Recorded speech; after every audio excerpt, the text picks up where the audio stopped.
देखिए कैनन, जब कैनन आया तो किले का महत्व खत्म हो गया, because very small army if it had a cannon it could take down very large empires.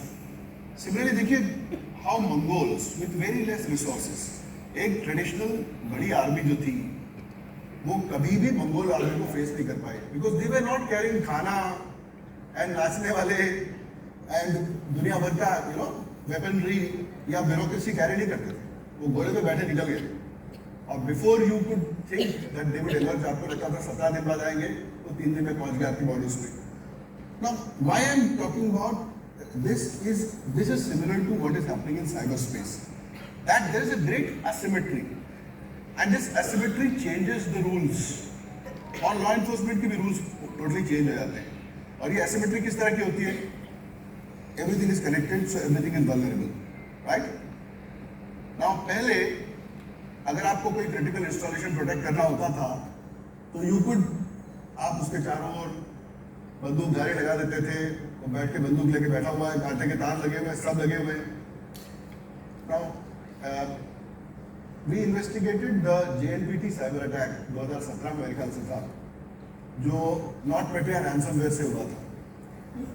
India का शिपिंग ट्रैफिक 18% का 3 महीने तक डिसरप्ट हो गया था due to just one disk wiper, right? Maersk पे अटैक हुआ था, एक पूरा का पूरा पोर्ट इंडिया का सबसे बिजी पोर्ट, उस पे हमारा शिपिंग ट्रैफिक, इमेजिन कीजिए कितनी शिपिंग लाइन्स आ रही होंगी, बड़ी बड़ी शिप्स आ रही होंगी, उनको लेने के लिए यहाँ से ट्रक्स सब तरफ से बड़े बड़े कंटेनर्स आ रहे होंगे, बिजनेस ट्रांजैक्शंस होंगे, सब बंद.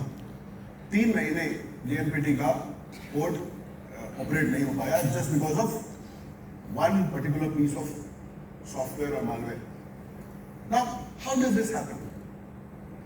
ये एक बड़ी मेथोडोलॉजी है एंड इसको कहते हैं साइबर किल चेन. और ये साइबर किल चेन दुनिया में इस समय एक बहुत ही मॉड्यूलर एक आर्किटेक्चर बन चुका है जहां पर हर आदमी अलग अलग काम करता है. इसीलिए इसका जो डिसरप्शन करना होगा एक ग्लोबल पर्सपेक्टिव पे, आप 4 बंदे पकड़ लेंगे, एक मालवेयर डेवलपर पकड़ लेंगे, 4 मनी म्यूल पकड़ लेंगे, कुछ नहीं होगा till you bring down the cyber crime infrastructure. जब तक आप साइबर क्राइम इंफ्रास्ट्रक्चर को एक ग्लोबल एफर्ट के तहत नहीं गिराएंगे तब तक ये चलता रहेगा. केस स्टडीज आपको देखनी है तो आप देखिए लॉकबिट, जो अभी ये लॉकबिट के बारे में बता रहे थे. Lockbit was one of the most prolific ransomware groups in the world, with earnings in millions and millions of dollars. I think more than 30% of attacks across the world were just by Lockbit. एक छोटा सा कुछ लोगों का group Lockbit, जिसने cyber crime as a service, ransomware as a service का model शुरू किया. उसका टेक डाउन जब करना पड़ा, उसमें 11 देशों की पुलिस इन्वॉल्व हुई. There were agencies working across borders in real-time coordination, and right from seizing money in crypto wallets to generating warrants in real time, ये सारा काम एक साथ हुआ. So the total methods, जो पुलिसिंग के हमारे मेथड्स हैं, वो साइबर क्राइम पे आके फेल होते हैं, क्योंकि ट्रेडिशनल पुलिसिंग में आप क्या करते हैं? आप देखते हैं जनरली आपका क्राइम करने वालों का पूल जनरली सिमिलर होता है, रिसिडिविस्ट होते हैं. जो चोरी कर रहा है वो चोरी कर रहा होता है, वो जिंदगी में चोरी करता है. तो आप देखते हैं भाई चोरी हो गई तो कौन लोग हैं, कितने लोग हैं, रिकॉर्ड पे आपके कौन है, हिस्ट्री शीटर कौन से हैं, उसमें से कितने लोग जेल के बाहर हैं, कितने कैपेबल हैं, कितने नहीं है, उस दिन कितने थे, कितने नहीं थे.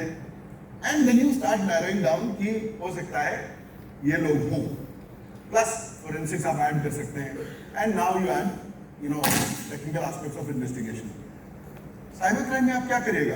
आपको पता ही नहीं कौन है, कहाँ बैठा हुआ है, किस कंट्री में है, क्या कर रहा है, पैसा कहाँ गया. We have no idea. So traditional methods of policing totally fail, and that is why you need to understand how a cybercrime operates. And a cybercrime operates in something called cyber kill chain. Cyber kill chain जो होता है, it begins with recon.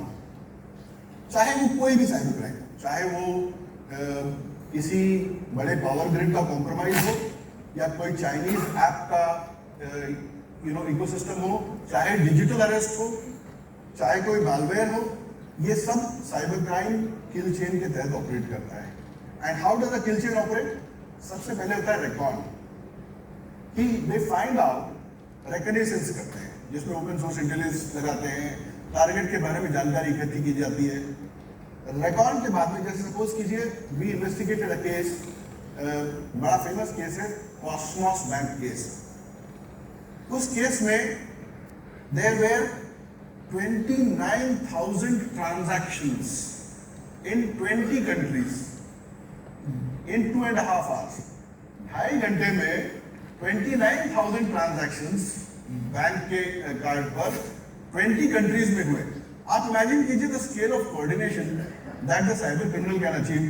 हमारे यहाँ हम अभी एक applied भेज दें तो 1300 दिन लगेगा इन्फॉर्मेशन आने में, या कोई आप सर्विस प्रोवाइडर से इन्फॉर्मेशन मांग लें तो वो आपको कानून सिखाने लग जाएगा। लेकिन cyber criminal, the bad guys are coordinating in real time and the bad guys are coordinating really well. और साइबर क्राइम किल चेन जो होता है वो बहुत मॉड्यूलर होता है। वो इस तरह होता है कि रिकॉर्ड करने वाले रिकॉर्ड करते हैं, वेपनाइजेशन करने वाले वेपनाइज करते हैं। सो रिकॉर्ड हो गया, वेपनाइजेशन हो गया, डिलीवरी हो गया। सो इस सबकी स्पेशलाइज सर्विसेज हैं कि इन्फो स्टीलर जो है वो इंफॉर्मेशन स्टील करता है या रिकॉर्ड के स्टेजेस पे काम करता है। जो डिलीवरी करने वाले हैं, जो चाहे वो स्पीयर फिशिंग हो, चाहे ईमेल की डिलीवरी हो, चाहे वो आपके एसएमएसेस हो, क्राफ्टेड एसएमएसेस हो, लिंक्स हो, ये डिलीवर करने की पूरी अलग यंत्रणा होती है। तो रेकॉन वाला अलग, वेपनाइजेशन वाला अलग, डिलीवरी वाला अलग, देन एक्सप्लॉयटेशन वाला अलग। एक्सप्लॉयटेशन के बाद में उस पे to sit on that infrastructure